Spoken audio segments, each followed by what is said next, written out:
Okay, so I like to always open with everyone who is participating on the webinar. I mean, we'll see everyone again, but just to have everyone present. So there's Dira Hennard.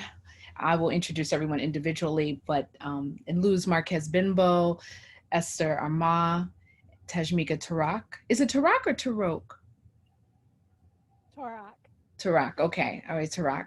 And we have 3 ASL interpreters. Pam Collins is interpreting right now. The other 2 interpreters are Nicole Schamberger and Yolanta Galloway. And my name is Aisha Shahida Simmons. We also have some contributors in the room, in the chat room, which is Tanya Lovelace and Inina J. So just want to welcome them and thank you all for your presence. And so now, I want to go over the itinerary with everyone who's just joining, which will be each of the contributors. Thea Matthews isn't here at the moment, but she's here. Each of the contributors will have a moment to either talk about their piece or read an excerpt from their piece, and then we'll have a one-to-one brief conversation. So everyone will have their moment to talk about their piece. Here is Thea. Right there. Hi, Thea.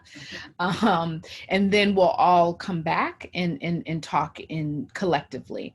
So I want to also invite people to please ask questions. We already received one question in advance, which we will address. And you have 2 ways to answer those questions, ask them in the Q&A at the bottom of your screen or in the chat. And Sheila Alexander Reed, who is behind the scenes, she's monitoring the chat, and hopefully we'll be able to answer all of the questions. And if not, we will keep track of them and respond if you'd like via email. All right, so I will ask everyone except for Pam, the interpreter, to please turn off your cameras, and I will just do a brief introduction. All right. So I always begin our sessions with land acknowledgement. And this time there's a different relationship with land, having our sister contributor Esther as part of the conversation, because Esther is based in Ghana. So I have been very Americentric. And when I say Americentric, I'm not just talking about the US, I'm talking about Alaska over to Canada, down through the United States, down to Mexico and the Caribbean, all the way down to Argentina and Chile, and just acknowledging that all of this land in this hemisphere, it was founded by force and by genocide and by theft. So that I think that it's really important that we remember that when talking about ending child sexual abuse in this hemisphere. I mean, clearly this is a global pandemic that happens everywhere, and really looking forward to engaging with Sister Esther around her essay and just her work around emotional justice.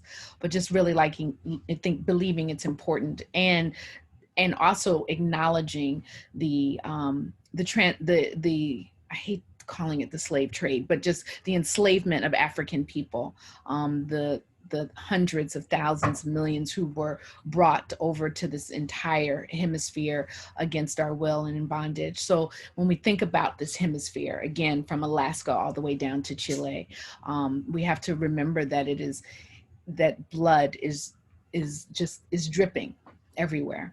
And so that when we talk about child sexual abuse contemporarily, that we have to also remember it in a historical context. And clearly this is a pandemic that knows no barriers. But it is really important that we understand in this U.S. context, particularly when people talk about rushed ways to responding to the violence that often results in mandatory sentencing, prison, policing, but doesn't really address the issue at hand. And so what this anthology seeks to do is to really talk about the nuances, the complexities of sexual violence, how it impacts our lives, for many of us from cradle to grave. Even those of us who have done a lot of healing and activist work, it is still with us. And really talking about, what does healing look like? What does justice look like? How do we disrupt and end this inhumane pandemic?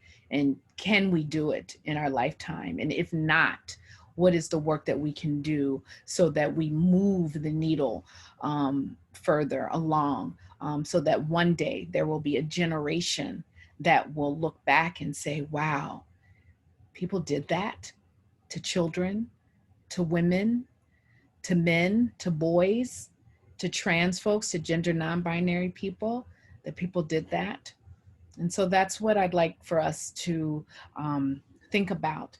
I have in the past, this is our 5th Love with Accountability book talk, and in the past I've read from my introduction, but I'm not going to do it today, and not because, just in the interest of time, I really want to get into the conversation with the contributors. But I will say that I am a survivor of childhood sexual abuse, of adult rape, and Love with Accountability comes from my personal work that I did with my parents, Gwendolyn Zahar Simmons and Michael Simmons, where 5 years ago, I started demanding love with accountability in emails, communiques to them, basically sharing that accountability is a radical form of love. They did not physically harm me. They were bystanders to the harm that I experienced at the hands of my grandfather. And so, and the complexity in our dynamics of our relationship is that my parents are, to this day, international human rights defenders. So they have done incredible, and they continue to do incredible human rights work in this country and in the world. And so the question becomes, what does it mean to do this work when there's harm happening in our families?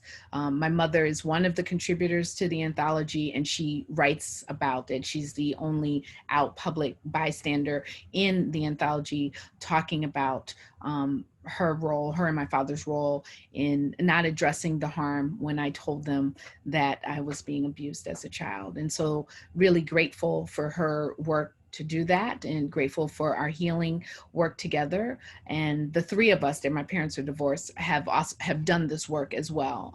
So it's ongoing. I'm 51. I was molested when I was 10. So, we're talking about just to give a continuum of how long this healing process is. And I'm also a survivor of adult rape that happened when I was in college. So that's just to give a continuum. So I want to bring on my sister, comrade, contributor, Esther Armah, who is going to talk about her incredible emotional justice work. I just want to read a brief bio and just give a brief background in terms of Esther and Mai's relationship. So Esther Armah is the executive director of the Armah Institute of Emotional Justice, providing emotionality education in the context of race, gender, and culture, using the emotional justice framework in Accra, Ghana, New York, and London, England. I've known Esther for a very long time. I don't even know if Esther remembers, but when she was here living in the US in New York, I was a guest on her show at least once, if not twice, on WBAI radio. So that's what I remember years ago when my film No, the Rape documentary came out. But then when I launched the Love with Accountability Forum, before this anthology, it started as an online forum on the Feminist Wire. She invited myself, my mother, Luz Marquez Bimbo, who we'll be hearing from, and Dr. Tama Bryant Davis to be guests on her show, The Spin. And so that was the episode that my mother and I had, was such a powerful and transformative experience. So welcome, Esther. Thank you, thank you. It's so good to be in company, in global company. It's one of the at this point redeeming qualities of Zoom is to be able to gather in one living room in the world. Thank you for your work, and uh, this is a beautiful moment. It's a beautiful moment. I'm not going to read from my essay, so we're going to be in conversation around the work. I also want to just say to everybody that I think Aisha and her mother's work was extraordinary. I think that spin episode was extraordinary, as was the one with Dr. Chema and with Luce. And so, with everybody's permission, I would like to post them on our social media networks after this goes out to give people a chance to engage that conversation again. It is one of our, we have like 100+ tracks. It's one of the most requested, most discussed series that we've ever done on the spin, and it has moved globally. We've aired it at this point in Nigeria, we've aired it in Ghana, and we've aired it in London multiple times, and it still gets requested. Yes. Yes. Well, I'm so glad, because I was going to say, I hope, I mean, I have it on my website, but I would love for you all to really share it again, because it was such a powerful experience in real time with my mother and I, and then also hearing Luz and Dr. Tama talk and really appreciating talking about this in a diaspora, in a global context, right? As a person living in the US, because of the empire of the US, I can become so kind of US centric and not thinking about the reality of how this impacts, it's global. And so really appreciating the global lens that you bring to your work.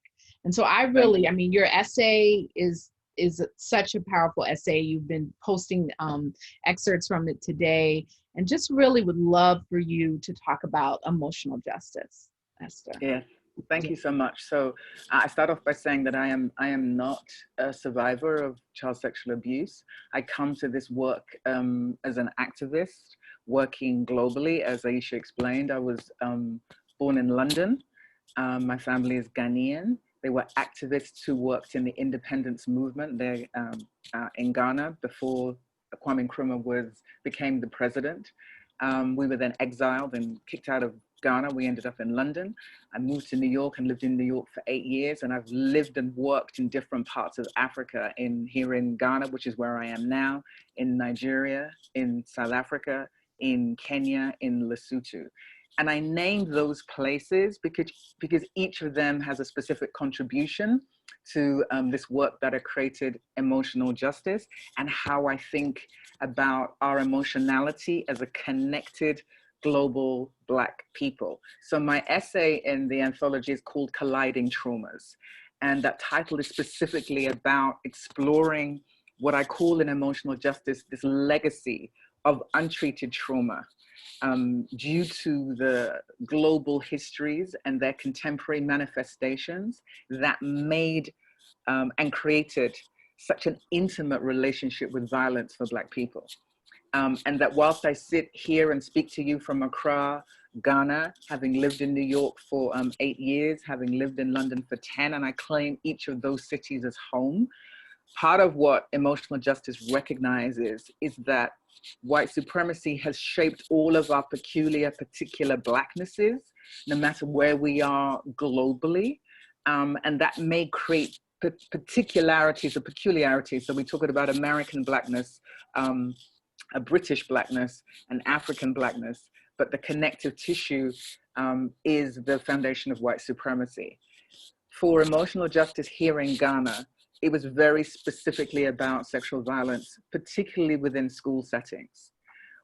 The reason for that is emotional justice centers two things. It is about healing. It centers Black girls and Black women first and foremost, but it is for global Black people. It centers healing for Black people and dismantling for non-Black people.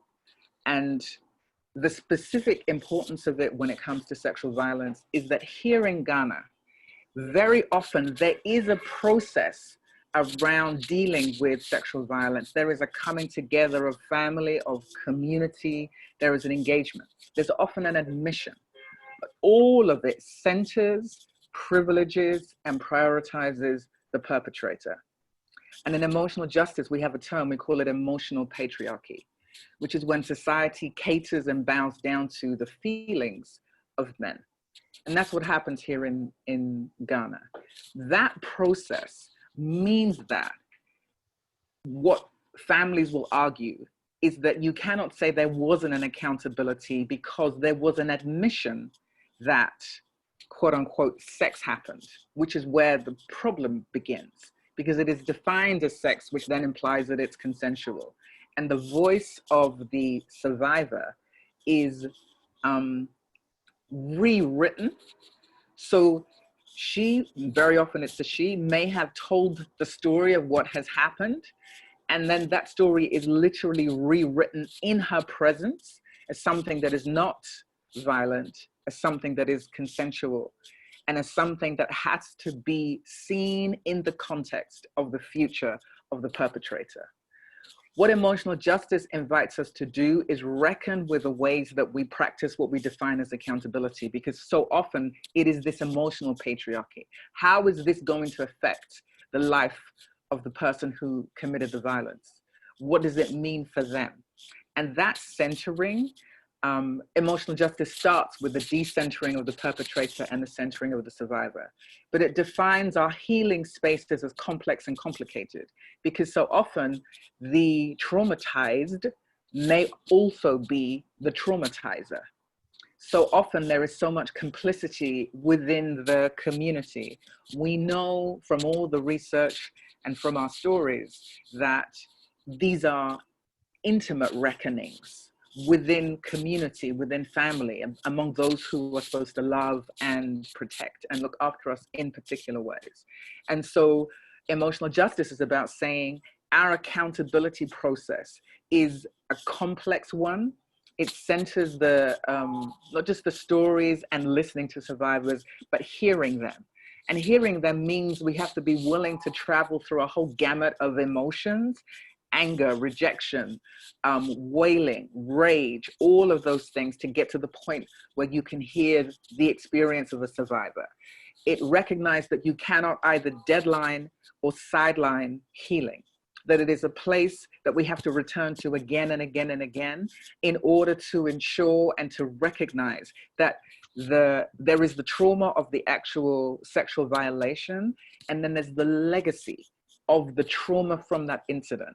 And that if it's untreated, there's the legacy of the untreated trauma and how that shapeshifts how we all move through the world. So then what does it mean when, as Black women, our feelings so often have to be filtered through the lens of privileging men? What does it mean when it has to pass through multiple sieves, that your anger is not received as anger? There is not the understanding of that anger, that your pain is not met by empathy, that your disappointment is not met by any kind of understanding. What does it mean for survivors when that happens? And what emotional justice invites us to do is reckon with a panorama of emotions and to recognize that healing is a process and it is a practice that we engage every single day for the rest of the duration. There is no point at which healing gets to stop, because we have lived with millennia's worth of the normalization of violence against Black bodies. So there's no way to 12-step program untreated trauma and say at this point this will be healed and we don't have to deal with it anymore. It's been lifetimes to get to what this liberation looks like, a kind of so-called liberation. To get to an emotional justice and emotional health requires us to engage in this process and practice. The last thing I want to say before I close is to put it in a global context, and why I loved when I saw the title, Love with Accountability, I said that was so important from a global context. And I just want to offer that global context very quickly. I worked in South Africa among the Truth and Reconciliation Commission, which was applauded all over the world. I had the opportunity to meet with Winnie Mandela, to sit with Desmond Tutu, to speak to the widow of Steve Biko and Steve Biko's kids. And what I remember specifically from the women, Black South African women who had been violated, is they said there is no path to justice through reconciliation. Reconciliation is a tool that white supremacy engages to entrench white supremacy, because you cannot reconcile brutality. There either is accountability or there is not accountability, and it needs to be that black and white. That's where the line should be drawn in terms of apartheid. And when you think you can skip accountability and move towards reconciliation, what you create is a legacy of untreated trauma that escalates violence between Black people, because there's no place where the untreated trauma has gone. The years, the decades of abuse and violence that global Black people sustained has not been dealt with in any way. What's happened is you've had very often Black men saying to an entire nation that we just need to know who to forgive. And I remember Steve Biko's widow says, but what if my forgiveness looks like rage? And what if it looks like the kind of rage that will put you in the ground?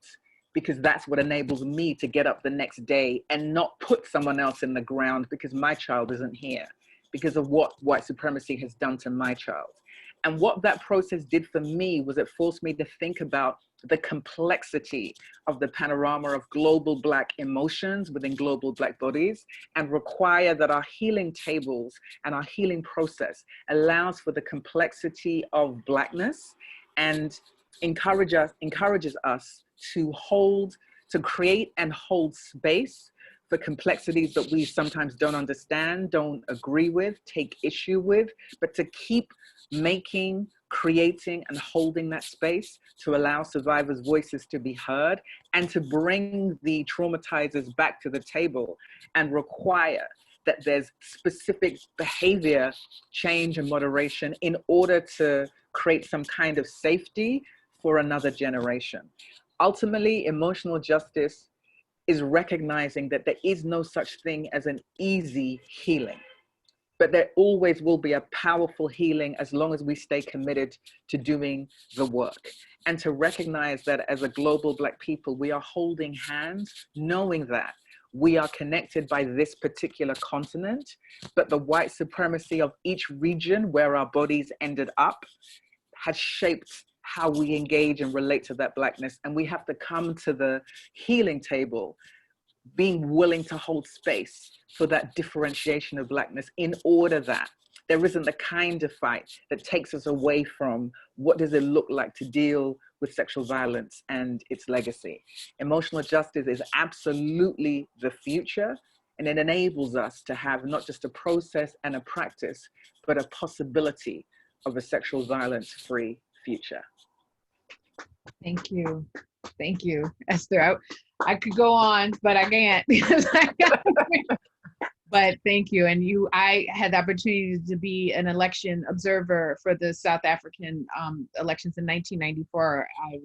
And when I was there, in fact, that trip really solidified my work, because when I was there, it was Black women, South African activists. They gave me a poster that I still have that said one of the most violent spaces, social settings in South Africa is the home, the crime battering. And I was there as, I was young, in my early 20s, but as an anti-apartheid activist, I was in South Africa thinking about ending racialized oppression. I wasn't even though I was a rape survivor and a child sexual abuse survivor when I was in South Africa, I was only thinking about the eradication of white supremacy, but not thinking about all the nuances. And that poster changed the trajectory of my life. That was April of 1994. And in November of 1994, I started working on what became No the Rape documentary. So I appreciate the global perspective and just the context, and just for everyone who is here and even those who registered and not here, there will be information about how to contact Esther,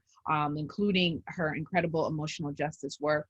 She's going to come back on after everyone else has a chance to speak. So please, if you have questions, you can put them in the Q&A, or you can hold them until we come back on. But thank you, Esther. Thank you, Aisha. No, Luz. Okay, Nicole is switching before, and then Luz, can you turn on your camera, please? It says I cannot start my video. Okay. Okay. You can't? Oh, It says sorry. you cannot Sorry. start your video. I did. Now you should. Sorry. Technology. I'll tell you. There we go. All right. Hi. Wow. Yes. So That was powerful. it was. Mhm. Luz Marquez Bimbo is a survivor of child sexual abuse and rape. She is the founder of the International Alianza de Mujeres Negrix, and it's hashtag I am Negrix, a survivor-led network of Afro-Latinx ending childhood sexual abuse. Luz and I were in a 4-year Just Beginnings collaborative cohort of survivor activists working to disrupt and end child sexual violence. JBC enabled us to do all of the work that the I Am Negrix, Love with Accountability. You'll also hear from Tejmika, who was also a member of the cohort in doing that work. I've known Luz for a very long time. She was involved, long-time activist in the violence against women's movement, a co-founder of the organization CISE, very involved with the Violence Against Women Act back in the day. So her essay is Who Will Reveal the Black Latinx Child. Thank you for that. And that was amazing to have Esther get us started, right? To really put a Black global context to our conversation. I apologize because I have allergies and I sound really hoarse, but I'm so delighted and excited to be here and certainly to be part of this amazing book that is going to be timeless. So I did want to read from my section. So if I could start. Yep, okay. Before I start, I just want to do a disclaimer that those of, because of the MIAFA, the transatlantic slave trade that Aisha spoke to, many of us across the diaspora speak various different languages, whether it's Portuguese, Spanish, French, Creole, and of course English. And so my first language is Spanish.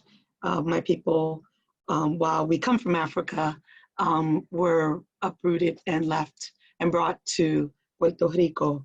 I am going to reference Mano de Sabache, and some of you who are on the phone, who are listening in, will know that basically is one of the ways that we protect our newborns is we get them a really beautiful bracelet with a Black onyx, and it's to protect the child. And I will speak to what that is in my writing and wanted to at least give you that construct. So this is just from one section of it. I've been guilt-ridden for so long that I've never thought about my need or right for accountability. Even as a child, I knew that to talk about accountability meant that I was living the lie that comes with double consciousness. Living in such a way is a reality for many incest survivors because it enables us to maintain familial ties even after sexual abuse occurs. As a young person, my double consciousness allowed me to be invisible. But this, of course, made me very angry. The only way I could stop from harming others or committing suicide was to use drugs. I was angry at my older brother, my mother's boyfriend who molested me, the young man who raped me, and my mother. I was angry at God, the Orishas, y la mano de Sabache. I was angry at every fucking being that is supposed to protect children, yet fails miserably. The anger of living this reality was so overwhelming that the only release I had at the time was drugs. That's from one section of my piece that I wrote. And this is another section that I think is timely in this moment of Black lives rising. I ask a lot of questions in my section, and this is one of them. Who is accountable to the Black diasporic child? As a Black diasporic community, we need to have critical dialogues and action strategies about our responsibility to end child sexual abuse, not because it's any worse in our communities, but because we must hold ourselves accountable to ensuring the safety of our children. We have placed race at the center while women, children, and the LGBTQI community and other community members are critical realities are too often set at the margins. Liberation for our people must include standing up against misogyny, homophobia, and the notion that women and children are property. In the name of radical love, I need my Black diasporic brothers to take responsibility to tackle the issue of masculinity and the sexualization of our children, of women, of girls, and to mentor young brothers. I need for brothers to do this organizing work with the same rigor that they take on the efforts to hold white America accountable. Brothers can't continue to be blinded by the same patriarchy they benefit from while also blaming the women in their lives for emasculating them. And so I wanted to read those two sections because I think oftentimes, and I'll speak to the little girl in me, which is, I know, one of the questions that someone sent forth to our panel,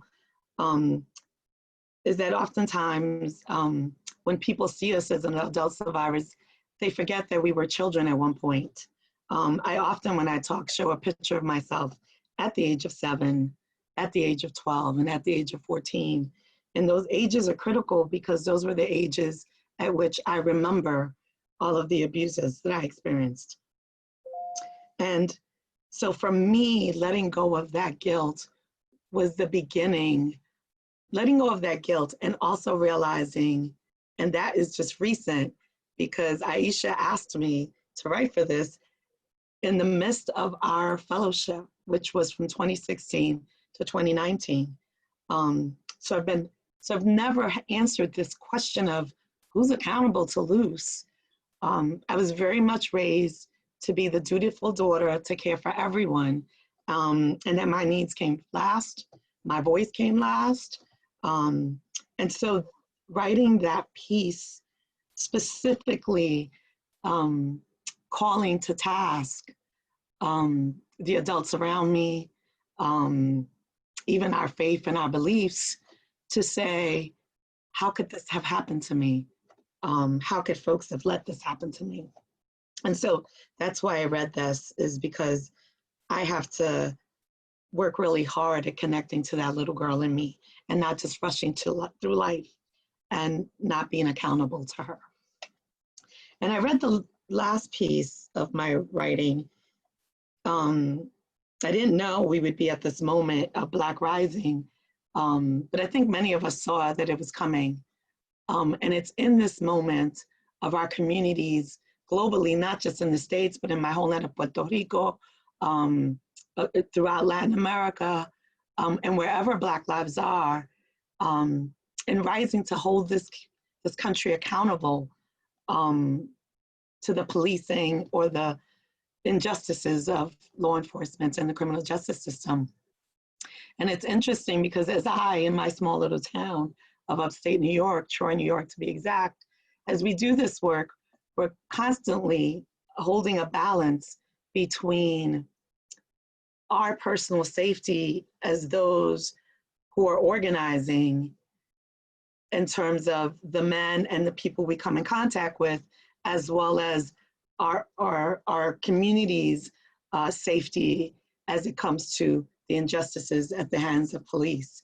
And realizing that and bringing that forth. What does it mean for my safety, for my liberation and my safety to also be in the hands of a trans Black person, or someone with a disability, or someone who is seen by society as less than, and how do we build this liberation together? And so we don't necessarily have all of the answers, but what I love is that after 20 years of doing this work nationally, it's brought me home in a way that I didn't ever think I could do this work, in a way that allows me to talk from that survivor experience, from that little girl, and then also bring that forth and to educate brothers, my community, and to begin a real critical dialogue at the intersection of what does it mean to be a Black woman, to be a Black girl, to be a Black trans person, to be a Black person with a disability, to be a Black sex worker, to be a Black homeless person, and be treated by our own as disposable, and then demand justice and liberation by a system that was never intended to keep us liberated and with justice. And so I'm gonna end there. I don't know what else. You're good. I wanted to just thank you for that. Before you just go, I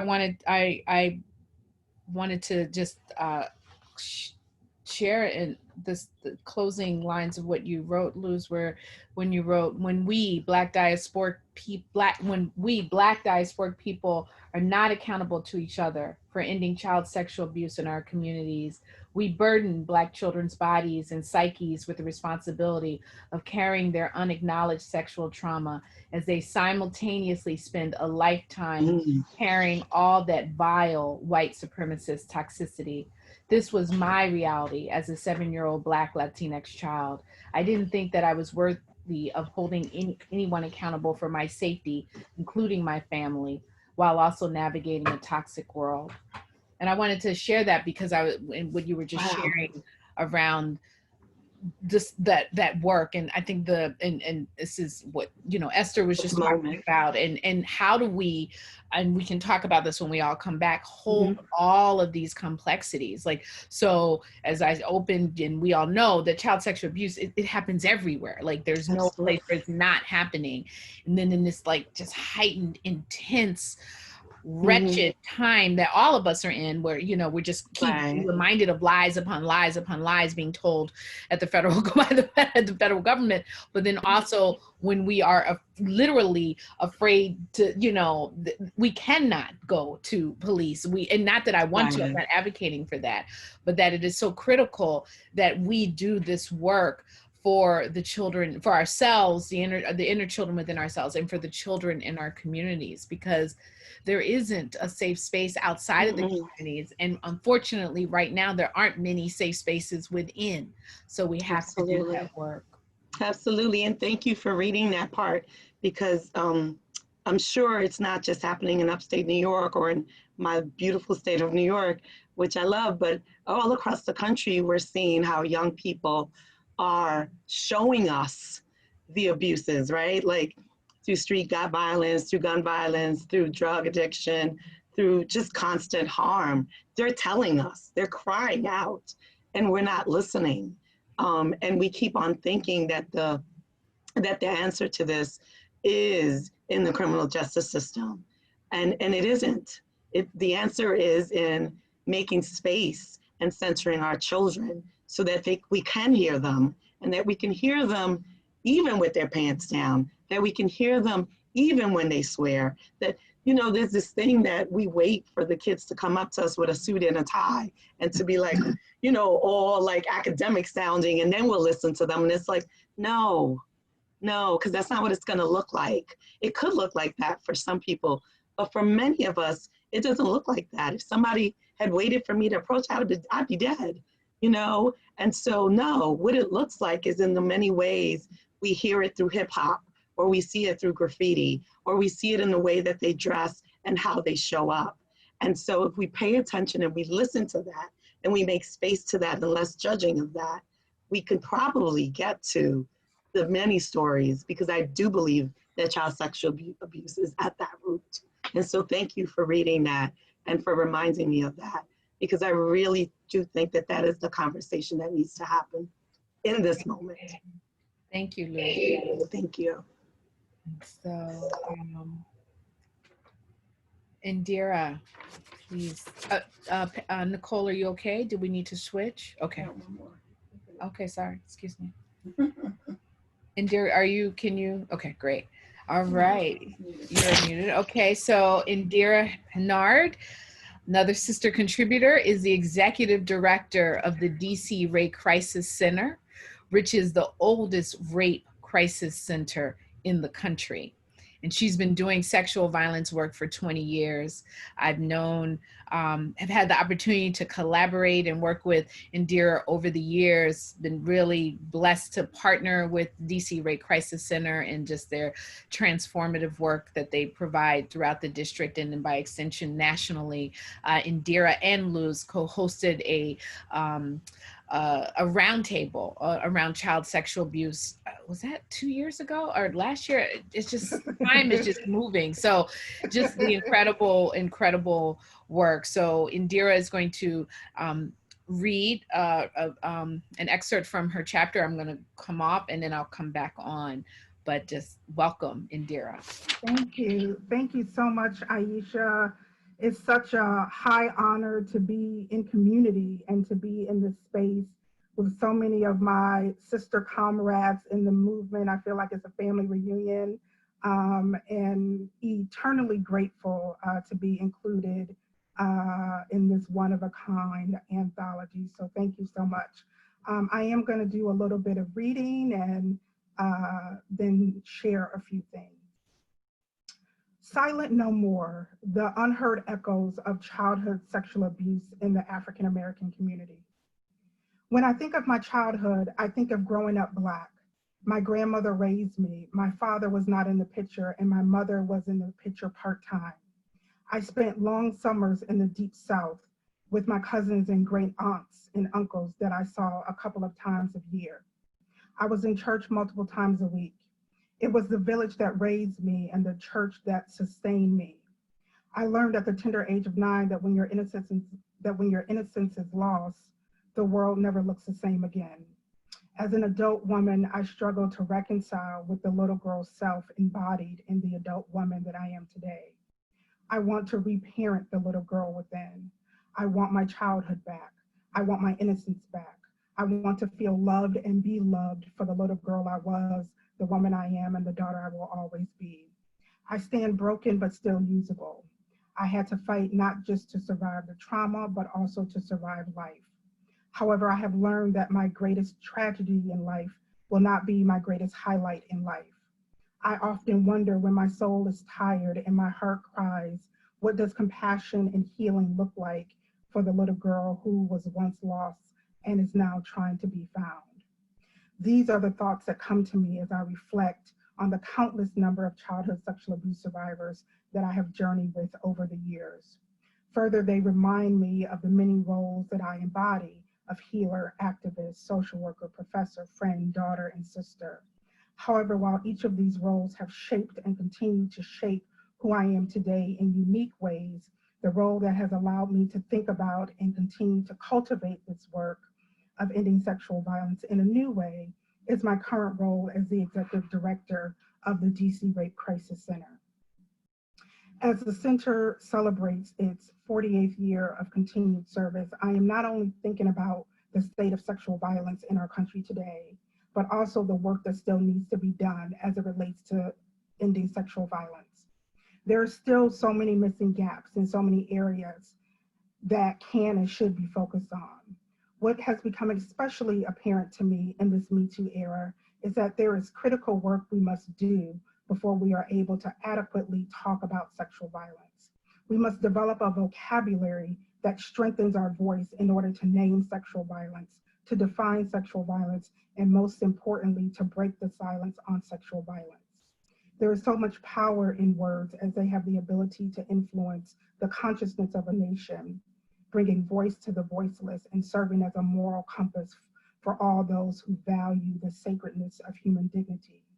However, one community has struggled to find the language and voice to break the silence on sexual violence, specifically childhood sexual abuse, and that has been the African American community. Historically and culturally, to talk about CSA within the African American community has been a taboo. It has been the dirty little secret that if named at all, it's done in whispers.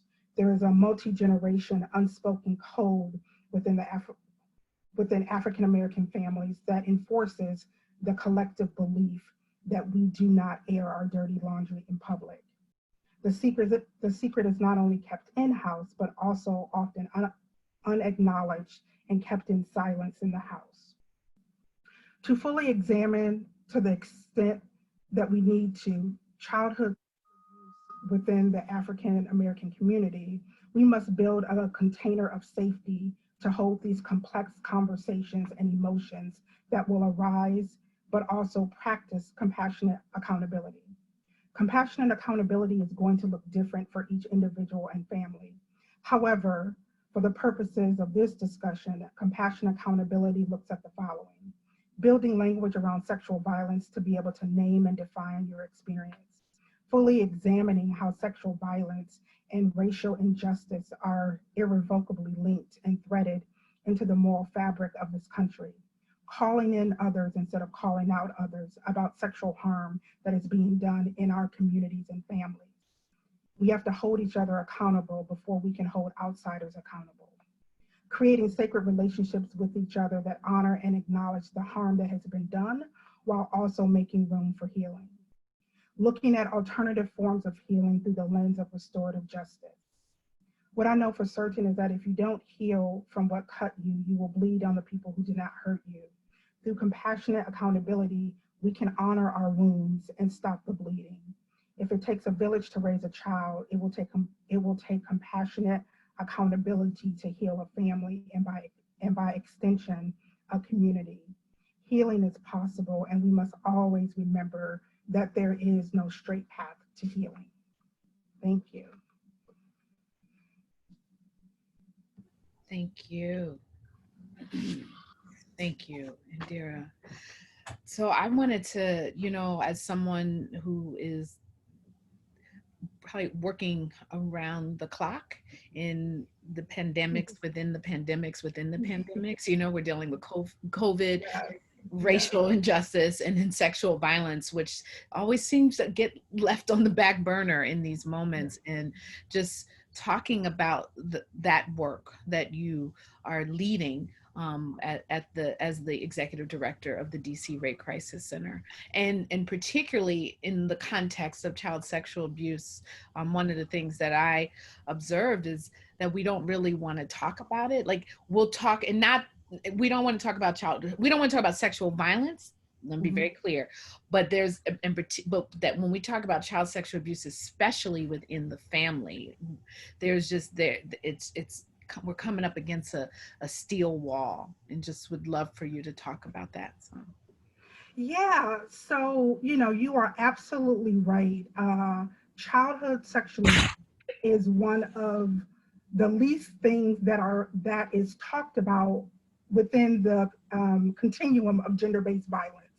And part of that challenge is because we do not want to really unpack that in an intentional way. We at the DC Rape Crisis Center, the majority of our clients identify as childhood sexual abuse survivors. And what we have to remember is that, as far as I'm concerned, and a lot of people are concerned, childhood sexual abuse is one of the greatest public health issues our country is facing. And it is the gateway to all other forms of violence. And so what we are really trying to do is really raise awareness around childhood sexual abuse, and really understanding that, particularly in Black and Brown communities, that we have to talk about this. And we not only have to talk about this in the larger community, but we really have to talk about this within the Black community. There is a long overdue conversation in terms of having an intergenerational conversation within the Black community around childhood sexual abuse. This also extends to our faith institutions, because what we don't realize is the long-term impact that childhood sexual abuse has on individuals, not just on the emotional and psychological level. Yes, that is very critical. But what we're also seeing is the impact on a medical level, and really seeing the strong connections between reproductive health and sexual violence. Wow. And I shared with you all around the question before from an attendee who sent the question before, and I'm going to just read it, particularly in line of your work, and one that I will definitely follow up with Esther on this question. Luz touched upon it around the inner child and protecting the inner child while moving forward. You know, and you were just talking about many of the people who you serve are survivors of childhood sexual abuse, and I'm assuming, and please correct me if I'm wrong, that many of them are adults, that they're not necessarily children, or are they children who you all are serving? So we serve children and adults, but what I was referring to was adults. Okay. Okay. Yeah. And so, and so in terms of that, the work of, I guess, that healing, I mean, and you touched upon that in your essay, your contribution around that line about, you know, about being, when you cut and, you know, and it's not addressed, that you start bleeding on other people. What is the, and I mean, this is, I'm talking about a soundbite, obviously, you know, we're not in a middle of therapy session, but what is some of that advice in terms of people who are really, I mean, where I'm dealing with my inner child, but when it's just really either in your initial stages or ongoing stages around moving as a grown person, but then also having this wounded child within? Yes, absolutely. So, you know, of course, as a disclaimer, I'm a big proponent of therapy, right? But what we also know is that everybody, you know, therapy is not everyone's journey, right? And it's a really individualized and personal decision, and healing looks different. However, what I can say is that being able to do reparative work is what we call on that inner child, on that little girl, because when you're able to do reparative work on that little girl, you can reconcile that little girl with your adult self. And one of the best places to do that is in therapy, to really get help and support to unpack that.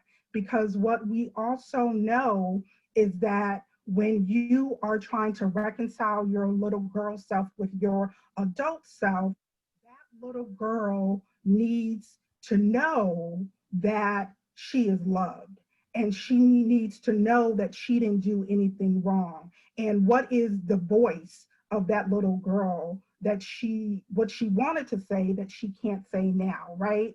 And so that is really, really intentional and sacred work, because the healing is not in what physically happened. The healing is in the aftermath and being able to do that reparative work. And so we know it looks different. And so what we're also seeing, Aisha, is that survivors of childhood sexual abuse, they are defining what healing justice looks for them. They are defining what accountability looks like for them. And, you know, a lot are working on that little girl, because you have to be able to go back to her and do that work to really move forward in an intentional way. But there are also multiple ways to do that.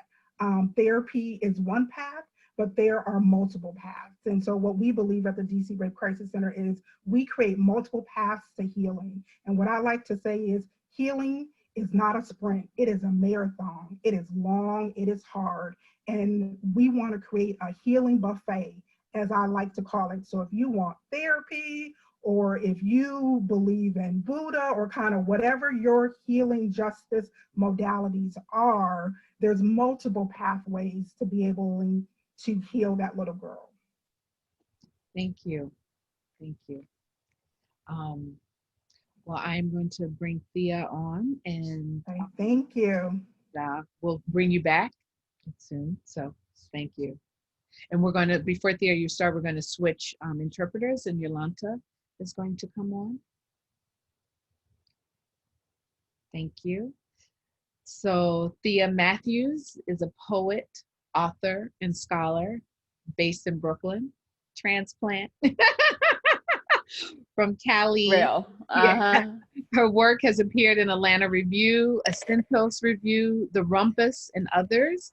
Her debut collection, Unearth the Flowers, was published in June 2020 by Red Light Press.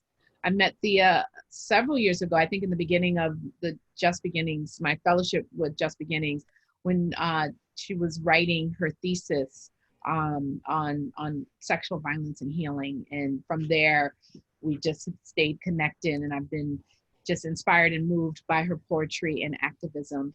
And so my understanding is that Thea is going to read, and so I will turn off my camera and then come back on afterwards. So thank you, Thea. Thank you, Aisha. Hello, everyone. I'm Thea Matthews. And yeah, it is a great honor to be here among all of you. These webinars are just so crucial for these times. And I'm just really inspired by all of you. And just thank you, Aisha, for the work you do to keep this in the forefront, right? Like, I admire all of your due diligence in keeping this in the forefront, right? Because it's just so habitually easy, quote unquote, if you will, to have CSA be in the back burner, as what was said, right?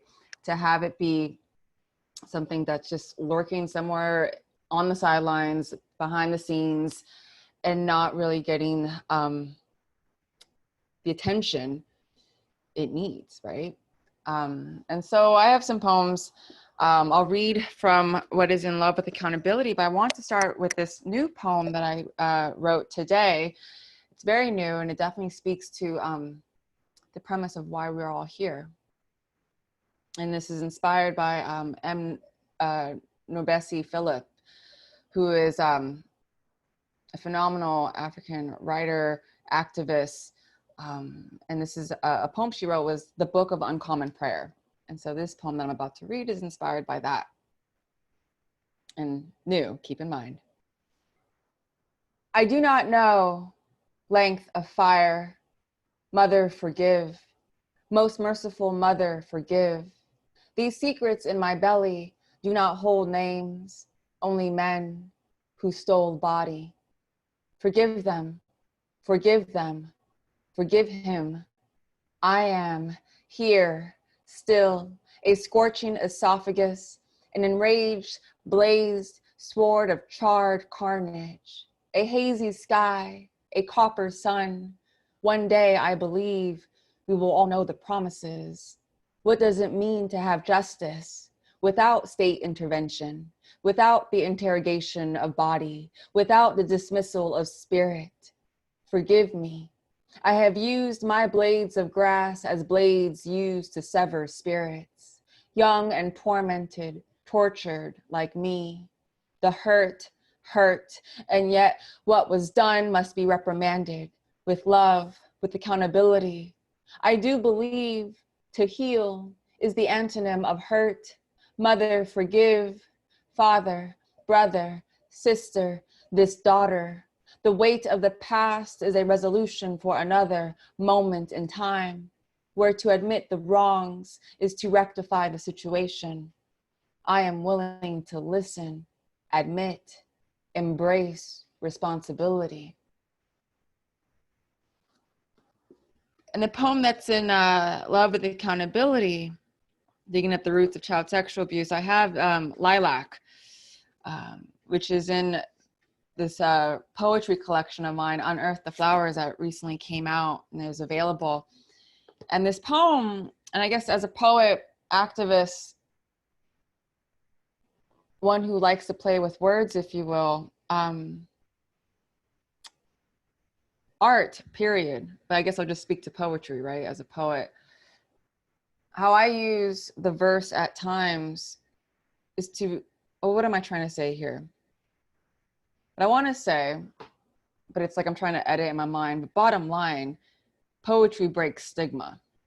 And what I've come to learn and utilize as a survivor of child rape, sexual molestation, that poetry gave me this outlet. And I think that also speaks to how to tend to the inner child, or really, I believe inner children, is to keep that play. And as an artist, I am therefore meant to create. And we all are creators. And so creating in that way, and also like having it be a form of expression, and also a way to communicate, right? A way to release. And so Lilac is to my grandfather. And he was the harm doer, one of them. And so this poem is essentially a letter, right? The beautiful thing with poetry is that you can have conversations with the dead, with anyone, with anything. Okay. Take your filthy hands off me. I said, take your scarred, wounded hands off me. Your weight has no power over my wobbly toddler knees. Your old construction hands, calloused with generations of incest, beatings, children screaming, pulverized my amethyst flowers. How could you? I remember choking on the sides of your retired labor union tongue when my gums were getting ready to release their first set of baby teeth. I remember you stretching my legs after kindergarten graduation. I stopped liking school then. My tights stained a rite of passage to the first grade. I remember you spreading my legs at night when grandma went to take a long bath.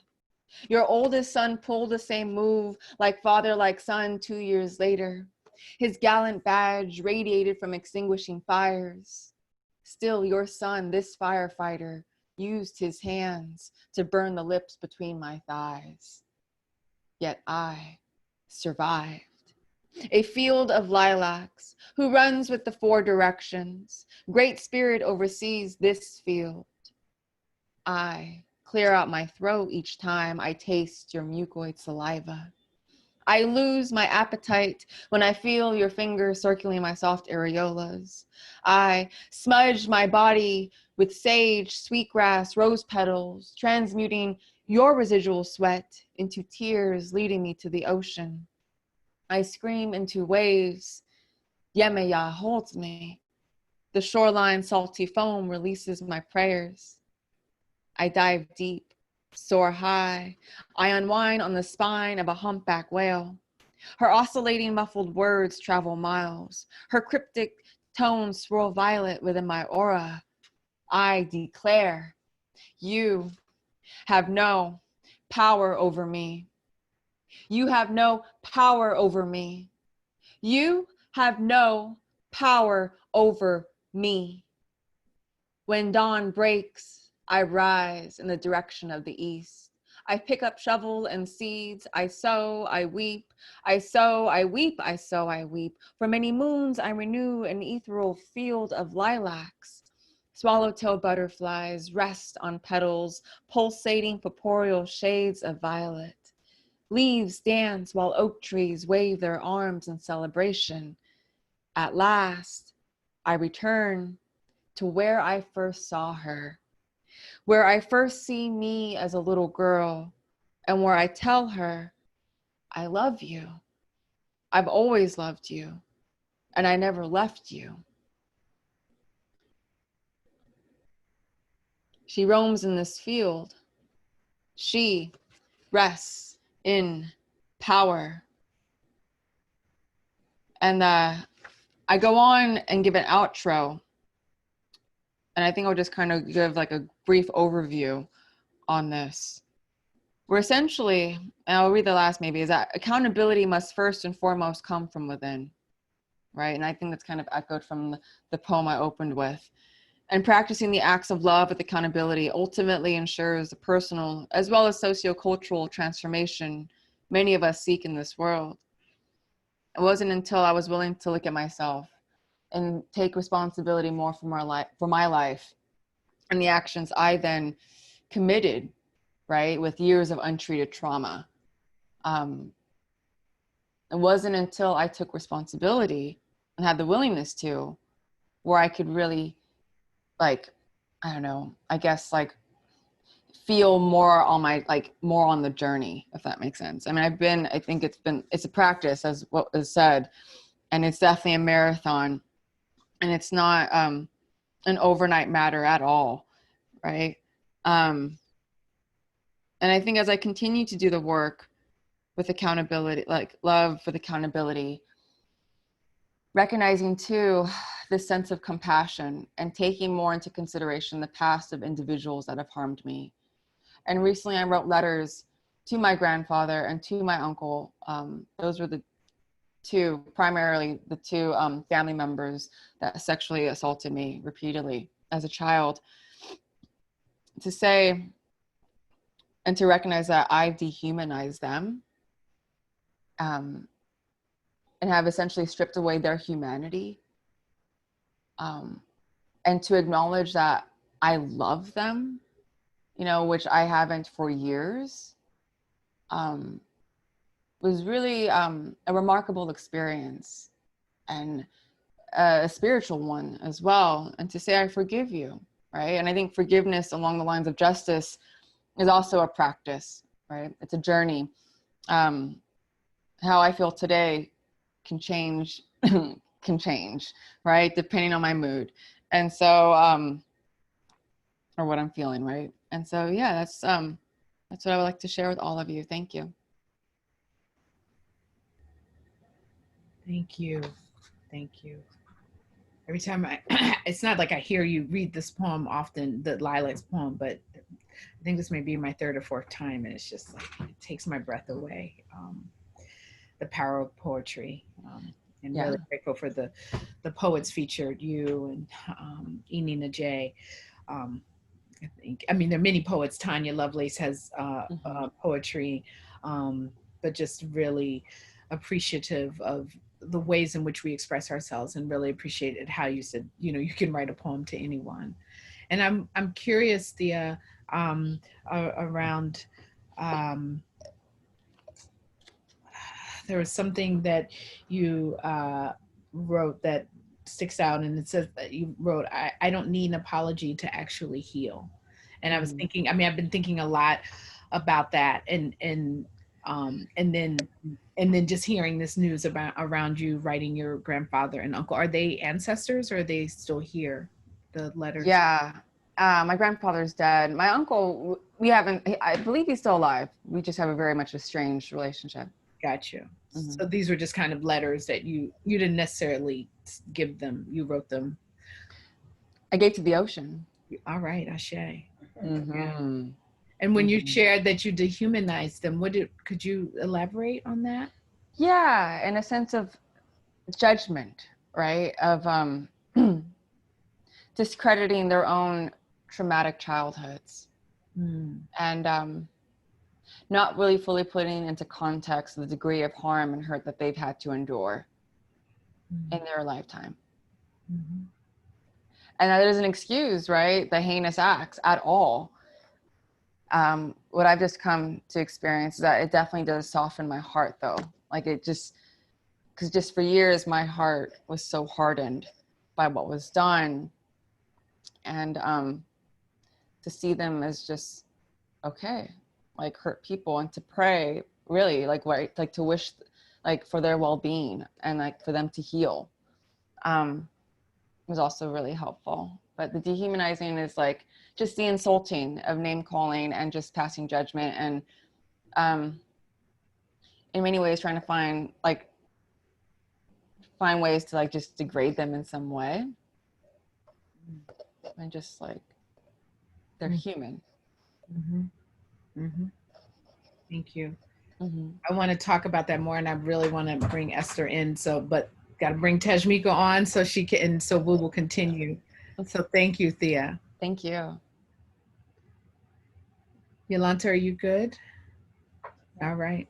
I'm sorry, taking Sheila's job from her. Tajmika Tarak is a survivor activist working to end child sexual abuse. As the executive director of the Firecracker Foundation, she incites riots of generosity and advocates for the healing of children and families. Have known Tajmika for a few years. Luz and I, as I said when I introduced Luz, were part of the Just Beginnings collaborative cohort of survivor activist leaders working together and individually to end child sexual abuse.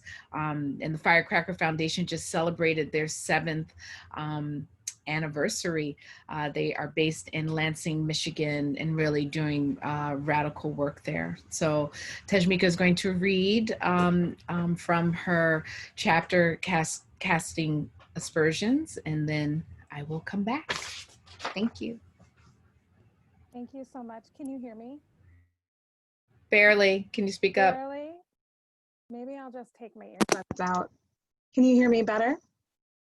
Much better. Okay, well, you might also hear children because we are parenting in a pandemic.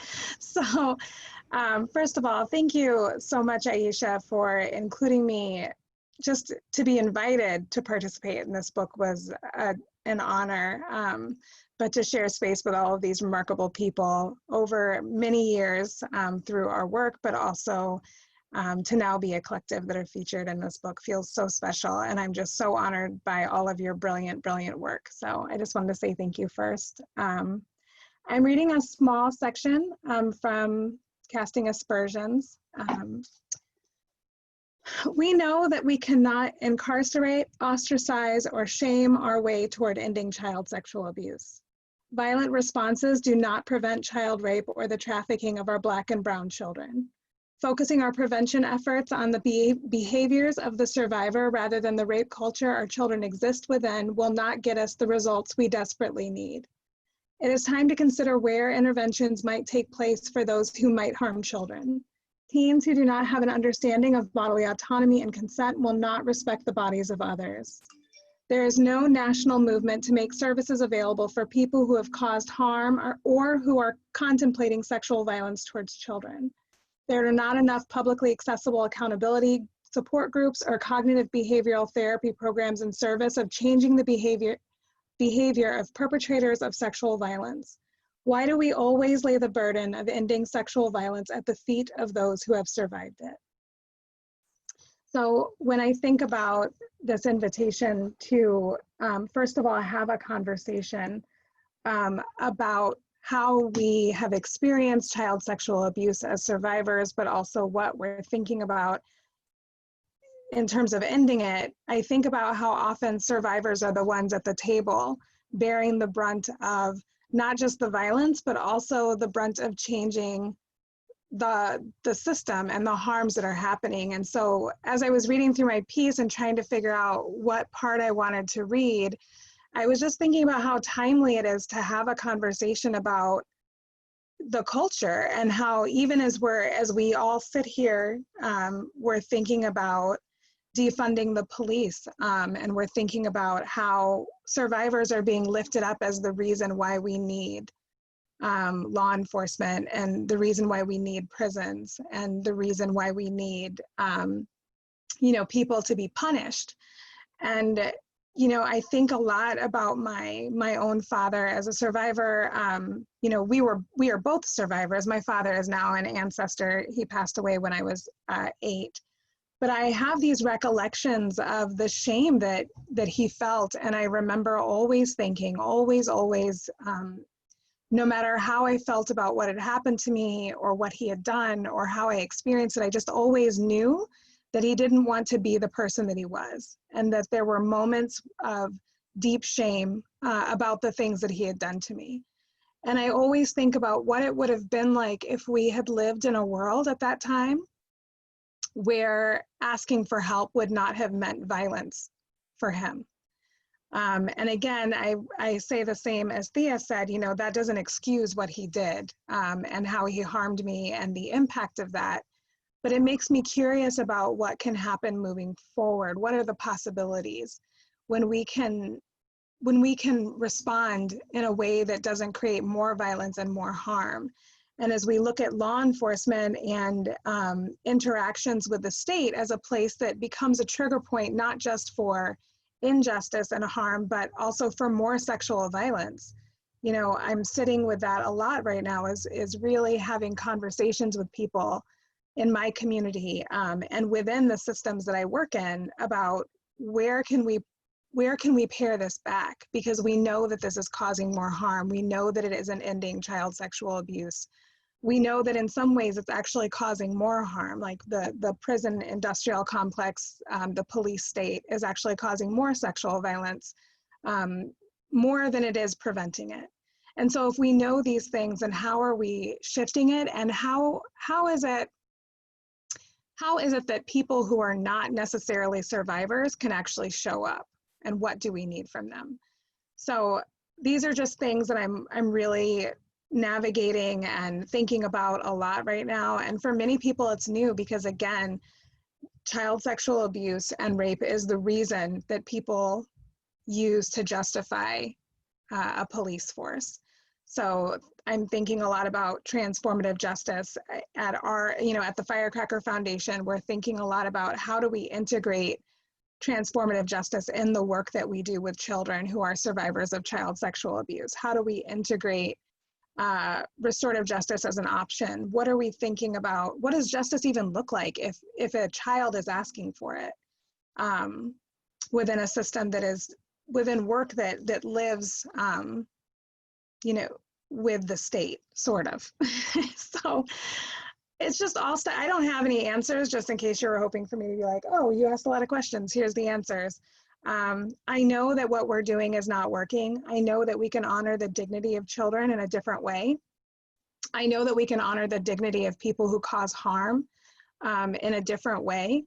And I would invite everyone to be thinking about how we can live in the gray instead of the black and the white, because there are answers. We just have to do it. We just have to think about it differently. So anyway, that's my monologue for the evening. Thank you, Tadmika. I wanted to ask you, because you work with children.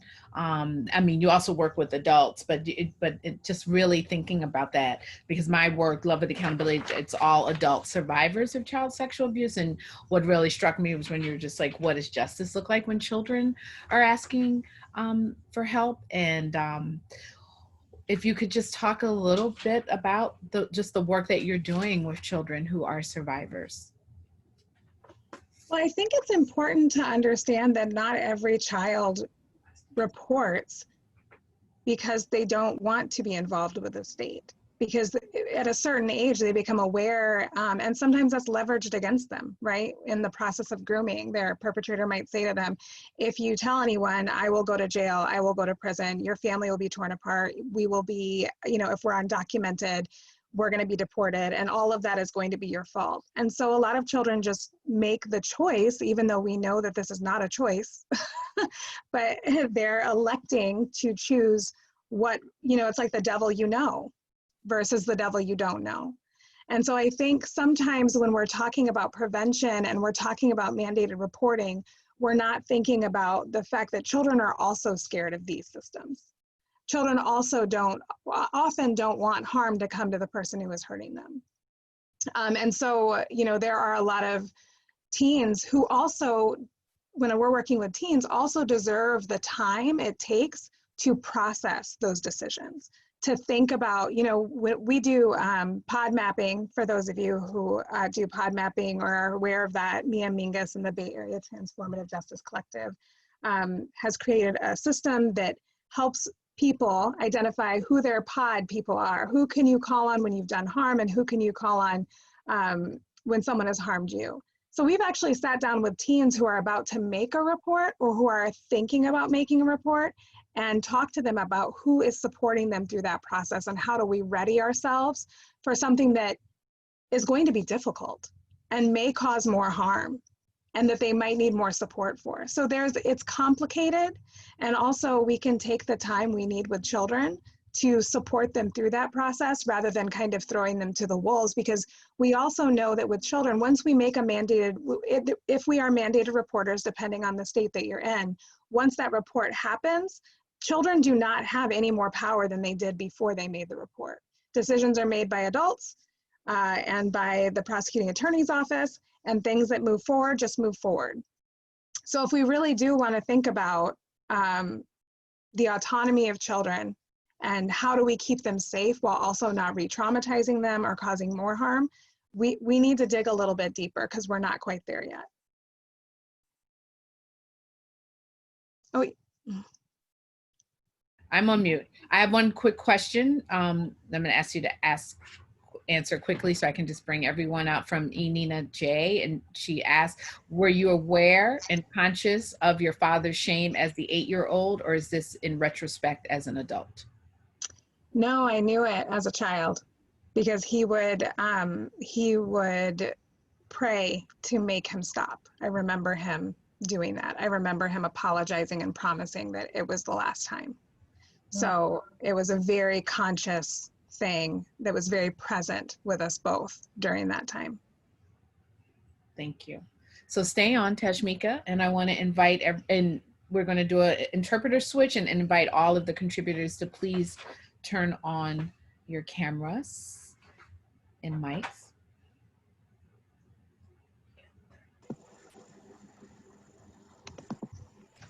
All right. Wow, it's dark. So if you, I realize actually we probably should keep, if you're not speaking, put your mic on mute so that we don't have feedback. And I have a question for you, Esther, that came up right after you turned off your camera. I was thinking about the profound examples that you gave around your work, and particularly around truth and reconciliation, and thinking about that in terms of white supremacy and in response to just unspeakable vicious forms of violence. And definitely child sexual abuse is a part of that, is another form of unspeakable violence. And just wondering, what does that look like in terms of responding to that in a intra-racial, intra-communal?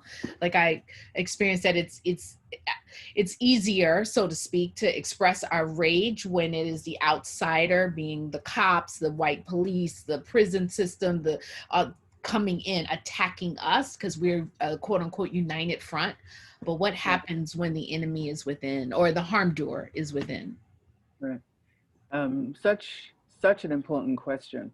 And, you know, within the Institute around emotional justice, we say that we provide emotionality education in the context of race, gender, and culture, because we're specifically about dealing with a much more complex set of emotions when the violence is what we call intimate. It's intimate violence. It's within your community, it's within your family, it's around people that you know. And one of the things that we're doing within the Institute, we created something that we call the Emotional Justice Truth and Accountability Sessions. And we created them with a very specific intention. It's to recognize that we have this expectation, because Black girls are womanized so early, we have this expectation that somehow children should be able to language the violence in a way that is coherent to adults. And we also have this expectation that as adult women, our healing will be linear. So in other words, you go from step A to step B to step C. That it's this linear process, as if you're running a race. You start at the beginning and then you move forward and then you move forward. And that's how we speak, as if emotions move in this very rational, logical, particular place. And when we created the Emotional Justice, Truth and Accountability Sessions, it was about asking a simple question. Who do you want to bring to the healing table if you're dealing within a community where ain't nobody gonna go to therapy, but you want to create some kind of process that we can use within our communal spaces that allows for us to think about, what does it mean to keep people safe? What does it mean to know where the harm is coming from, and then to create some kind of boundary around that that starts to protect the people that are most vulnerable? Like, what does that mean in a practical way? And when we created the Emotional Justice, Truth and Accountability Sessions that we use in multiple ways, the point about those two words was to recognize that, you know, and listening to everybody, it reminds me of why we did it, that there are multiple truths within the relationship of the person doing the traumatizing and the person being traumatized. So often the person doing the traumatized is themselves traumatized. We've all heard the quote, hurt people hurt people. But then they've also developed a very, the kind of emotional manipulation that enables them to find paths to continue to do the behavior on the one hand, that continues to put that person that they say they don't want to hurt in harm's way. But there are two different truths there. There's the truth of the person who's being harmed, who's that young person, and there's the truth of the person who's doing the harm. When we speak about the external systems that we all understand as Black people are the enemy, quote unquote, white supremacy is the collective enemy that's just bad, you just don't want that to come through your front door. That's a collective communal front. And so what happens is that the persons who are doing the harm bring white supremacy into the harm doing as a way to silence the person that they're harming. But that is also a truth. So with these emotional justice, truth and accountability sessions, the first thing we're trying to bring to the table is the panorama of truths that are happening within that relationship, because they're all complicated. None of it is easy or simple. And by hearing them or having them heard, and that doesn't mean the person being harmed should necessarily be hearing them, because it sounds like, and it will sound like justification, but that there needs to be a hearing of those truths.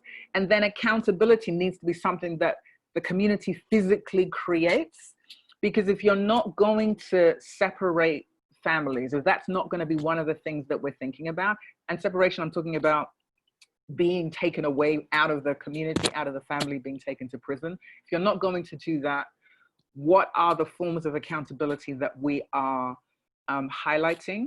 What does separation look like in order to create safety? Who needs to be separated from whom in order for there to be safety? Maybe it's not that the child safety is elevated if there's certain community members present and there's complicity with certain other members, and so there has to be separation there. The reason why I'm breaking it down like that is because part of the work we wanted to do was to really create a much more specific relationship with the complexity of Blacknesses, and to recognize that it isn't this linear path.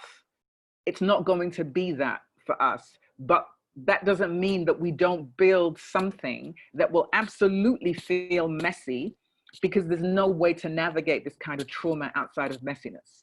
And so that's the other part. And the other part is there's two different types of emotional justice, truth and accountability sessions.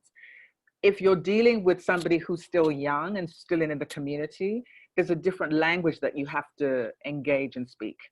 When you're dealing with adult survivors who are bringing, as we all do, like I am not a survivor of child sexual abuse. There are other untreated traumas within our family around exile, around violence, around incarceration, that have shaped how I move through the world, that have shaped how I love, as we are all shaped by the different violences that have entered into our communities and into our families and into our spaces. And so how we engage as adult survivors also matters. And the reason that we look at that outside of therapy is one of the things we acknowledge is that the majority of Black people are just not necessarily going to do therapy.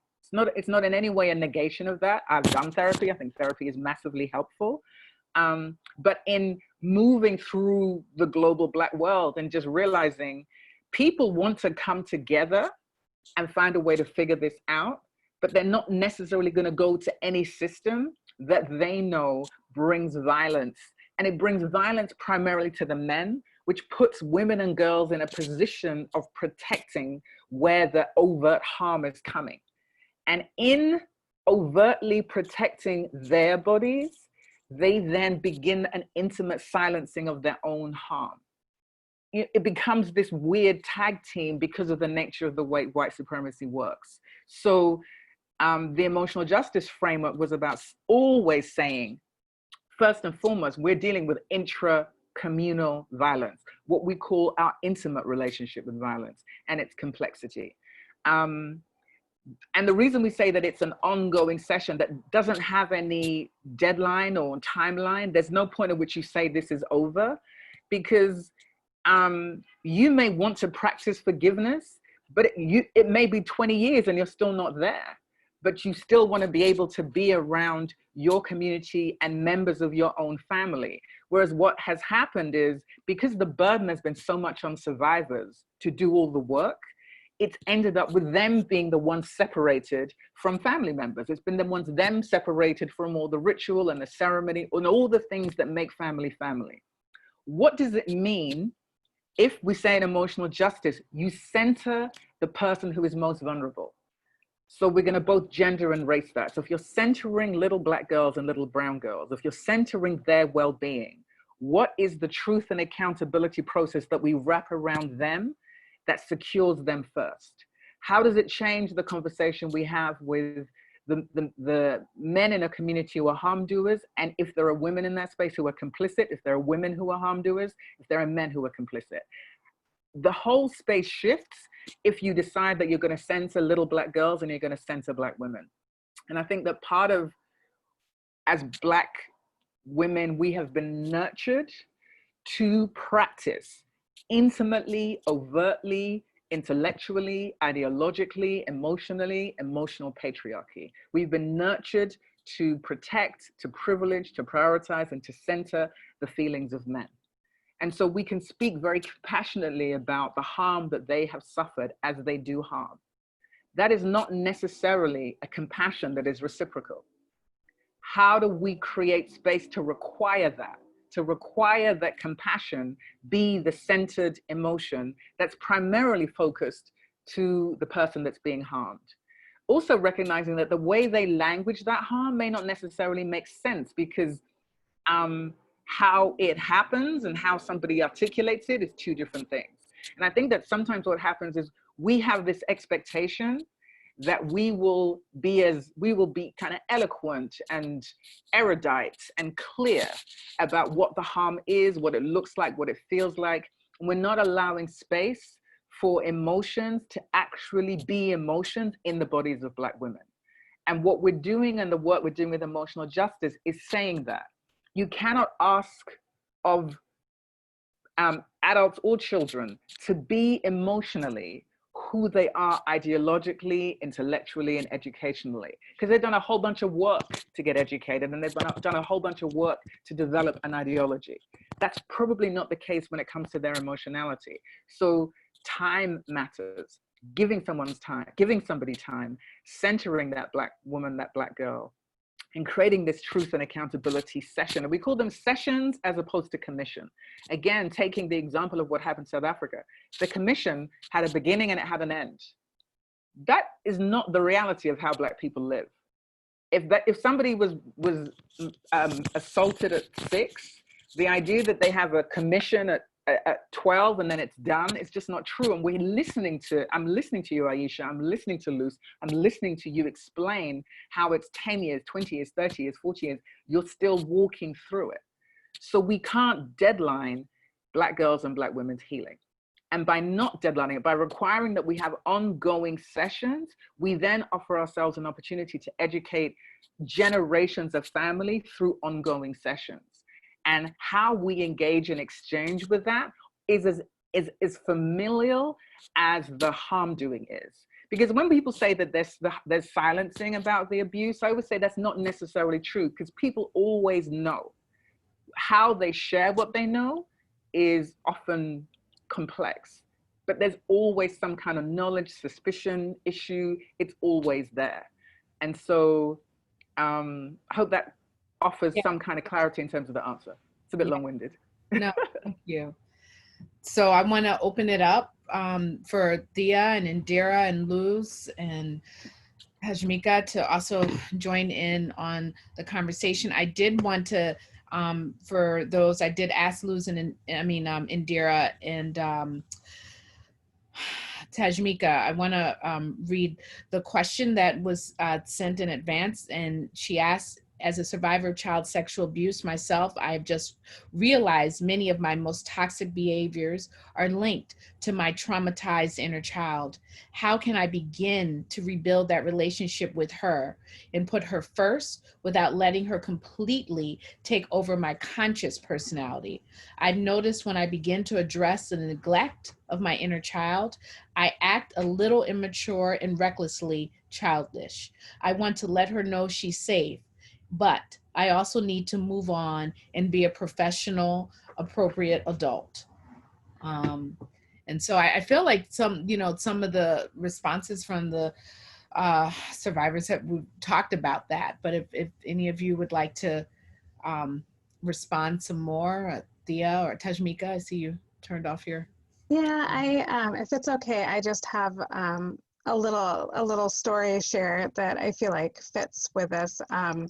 So about 3 years ago, I started having panic attacks for the first time in my whole entire life, which seems weird when you can say that you're a CSA survivor from a very early age.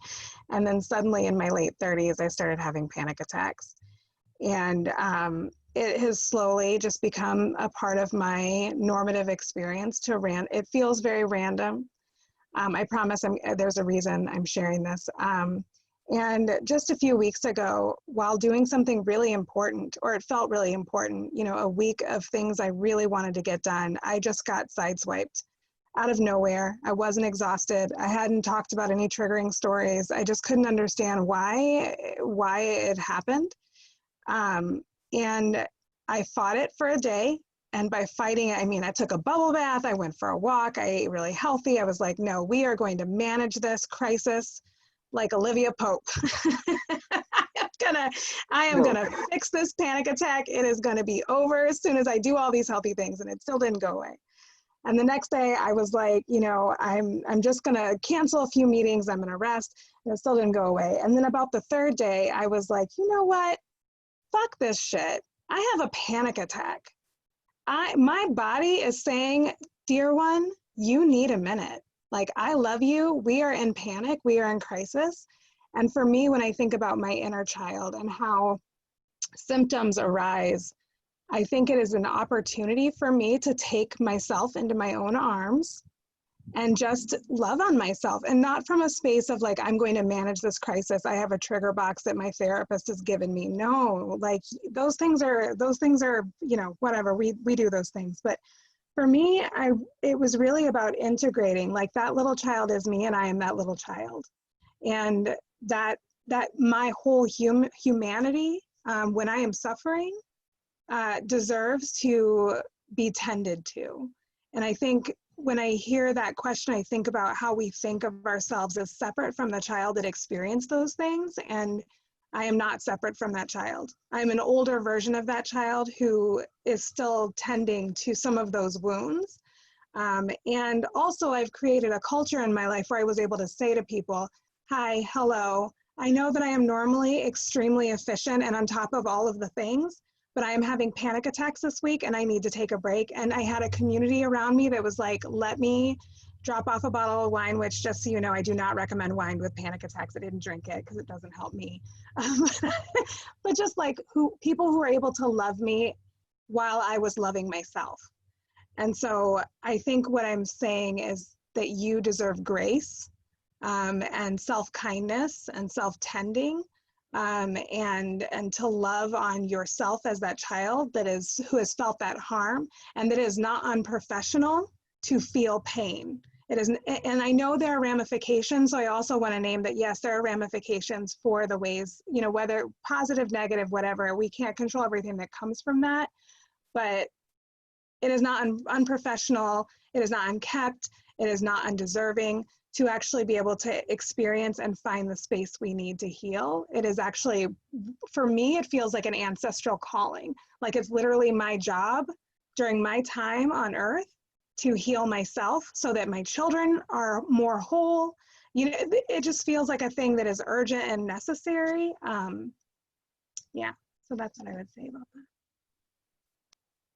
One thing that I just want to piggyback off of what Tajmika said is what we don't talk about in the movement, particularly for those of us who are leaders in the movement, is what does it mean to lead while you have your own trauma, right? And is there compassion in the movement for that? Is there compassionate accountability in the movement for that? Tajmika, alluded to, it's not unprofessional, right? So, folks look at leaders, EDs and CEOs and things like that, like we're robots, right? And, nothing kind of gets to us and, all of that. But the reality is we are human. And most folks who come to this movement, particularly Black and Brown folks, come to it from a personal space, right? Leading in this movement is really about your personal work, whether you're talking about it publicly or not. And so we have not gotten to the place in this movement to really have the conversation of what does it mean to lead while also leading, while also having your own trauma in the midst of a global pandemic, right? And it is a lot. And what we also know, the reason that it may be hard to give ourselves grace and hard to give our little girl grace is because if you are in a position of power, of leadership, whatever that looks like for you, the standard is different for Black and Brown folks, right? Sometimes we don't get the opportunity to really take off the mask in a way that we would want to take off the mask. And so what does accountability look like within the movement? You know, I think your point was well taken, Tajmika, around being able to have a community, that you can really go to, and a sisterhood, whatever that looks like, where you can truly, truly take off your mask. Who are you going to go to in the midnight hour? Sometimes you have to just feel whatever it is your little girl may be trying to say, right? Because for so many years and for so many decades, she's been silenced. And so if she's showing up now in your adult self, that's okay. And so maybe you need to clear your day, or maybe you need to do whatever you need to do, and, you know, whatever she's asking for. But the point is that we have to give ourselves permission to let our little girl be seen in whatever way she needs to be seen, and not think that, you know, there's going to be a stigma around that. We need to do a interpreter switch. So I'm going to stop for 1 second.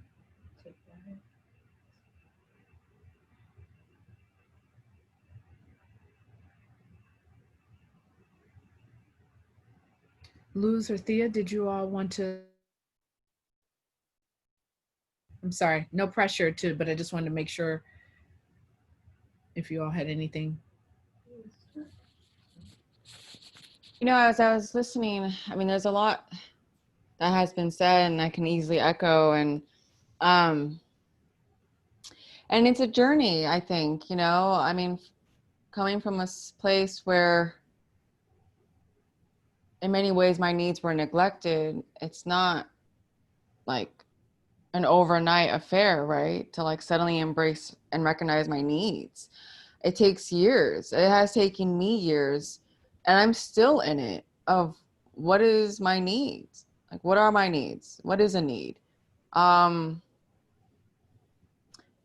sometimes to feel it, you know, I mean, it's challenging. It's like, I'm a survivor. And so it's like, yeah, for the rest of my life, you know, this is what I get to navigate and dance with. And some days are easier and the other days are, you know, there's a challenge, there's a struggle.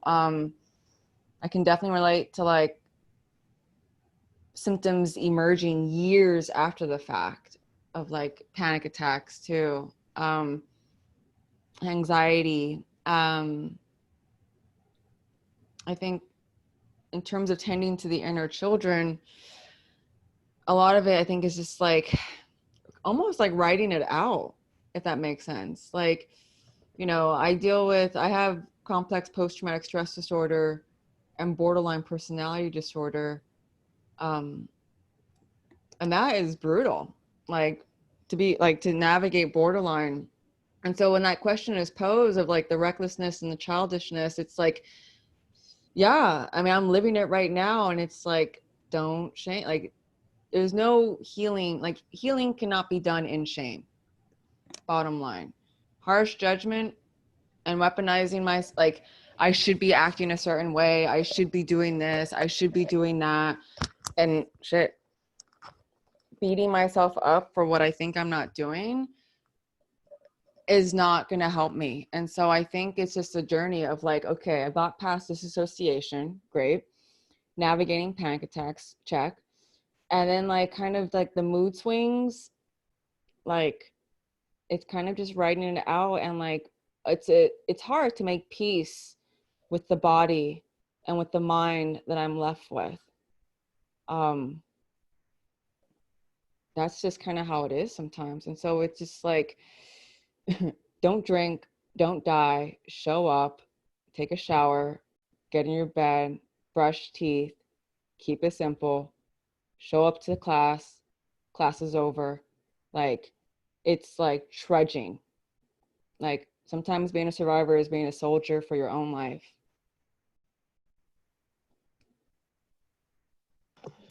I just wanted to add a few things, Aisha. As someone who came into this work as well as simultaneously came into my healing process and became a parent at the same time, I couldn't breathe in this movement, and yet I stayed for about 15 to 18 years. I even created a space because I thought it was the white supremacy that Esther so eloquently talked about. In terms of, if I get away from these crazy white women and how they deem the movement, then maybe, just maybe I could breathe. And I still couldn't breathe because amongst us, and I think Esther talked about it, even amongst us as Black diasporic people, as people of color, the pressure to be perfect, to beyond the job is so profusely, like, worse than the little rat mobile thing. That is even worse. Yeah, you know, that little circle where you put the rat on and they just go. And so that just was like how the work was. And I was like, but the work doesn't have to be this way. If we know that we are all descendants of some painful ass shit, and then we know that some of us currently have some real painful experiences, then couldn't we slow it down a little? Couldn't we figure out how to do it in a more humane way? And we could never figure that out. And I think my first time ever having that experience was in the fellowship that you, Tashmika, and I were in, where I could ebb and flow. I worked so closely with Indira. There were times where I just wanted to stay in bed. I did not want to get out of bed because the little girl in me needed me to just chill and just connect. And I've been in therapy for over 20 years. I'm 54. I started at the age of 26. I still go to therapy. My therapist is amazing, Black Latina, does all types of Afrocentric stuff. And still, Aisha, you and I have talked about this. It's hard as hell to connect to her without being angry. Because for me, what shows up is the anger part. I did the reckless part. I acted that out. But how do I, as a sober person who's been sober for 35 years, deal with it? And so what ends up happening is the anger comes out. And then I'm just an angry person. And so I just felt like I needed to share that for those who are in this work, that we get to demand accountability from our organizations to slow it down, to back up, to reflect, to assess, and to ebb and flow. So because there's something at that moment that is speaking to us. And then the last thing I want to say to this moment is sometimes the little girl and the teenager show up in me when I feel the safest. Because that's the only space that I could truly be who that is without judgment, without hearing, oh, pero, you know, la mujer, you know, tú eres mujer, you're not supposed to act like that, you know, because you're a woman, right? Where my own culture doesn't get to silence me, so I get to let her out.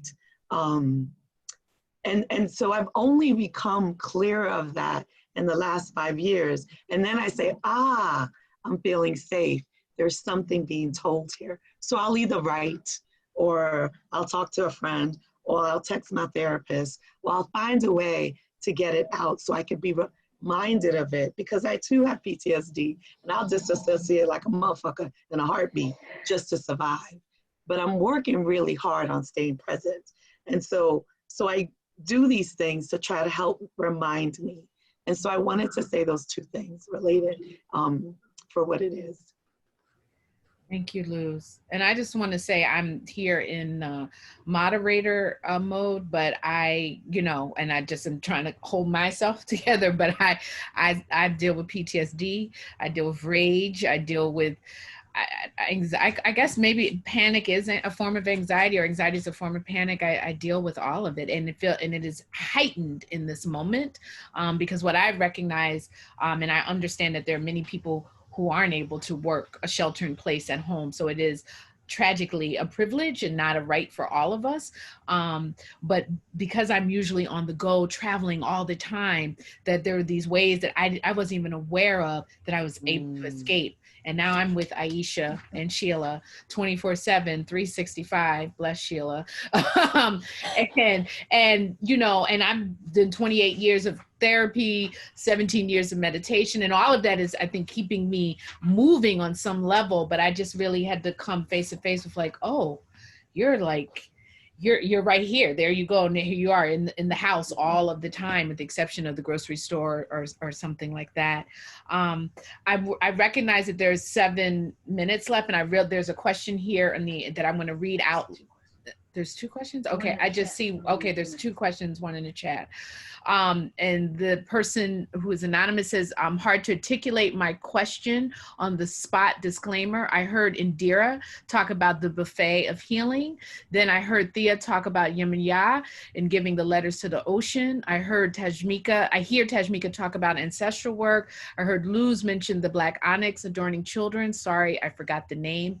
Wondering if there is more y'all want to or can share about Indigenous Black diasporic practices, technology, and their role in healing. So and there's another question. I'm just kind of, stack them, and we'll, figure out how to do all of this. Is this a question? It's not a question. It's a comment. When I feel safe, that one? Okay. What are you saying about accountability within the movement? Okay. No, they're saying it's not a question. Sorry. We're live at all. We're not. So if you all could, respond, because I believe all of you, in terms of your personal as well as public work, could speak to the ancestral Black African technologies to healing. And we have 5 minutes. I'll just say briefly, spirituality plays a crucial role to my healing and growth. Like, I rely on a higher power beyond my finite thinking that assists with my sobriety and recovery. I extend that to every facet of my life. And the Orishas, Yemaya, oh my God, like the ocean. I've screamed, I've cried, she can carry it all. Like, my rage is met with that type of intensity, and I feel like I'm humbled by such elements. And so I turn to the birds, to the land, to the elements, because they speak to me loudest. And as I stay here, right, to just be here in the now, thanks to meditation, I get to listen and interact. Mm-hmm. Yeah, so one of the things that I participate in and I also conduct, just depending on the moment, is I'm a big believer in Native American Inipi sweat lodges. And for those who are not familiar with the Native American Inipi sweat lodges, is that it's basically a rebirthing purification. And I do that for survivors of childhood sexual abuse. And it's a wonderful way to release. And it has been really, really helpful. Survivors of childhood sexual abuse, it's one of the most popular things that we do.